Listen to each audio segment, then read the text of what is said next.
Welcome back to another tutorial in the CorelDRAW course for beginners.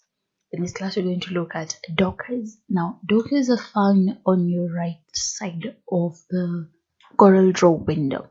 Now, Dockers allow you to change the properties, the shape, color, just to change any properties of a given object.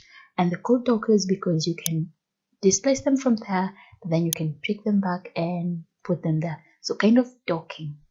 In order to deactivate a Docker, you just click on it and then you get this pane opening up, and then you can use it to make it changes whatever. Then once you're done, you just click on the Docker again and it's gone. Again, you can delete a Docker from over here or you can add one. So to delete, you just click on the X symbol. So if I click on that, we've deleted the object. But if you want to add one, just click over here. And then this will come up. You can click on any and then it will be added. There we go. Another way to add a Docker is to come to Window, Dockers, and then you select from this list. So I'll select palettes and then you can see it's been added.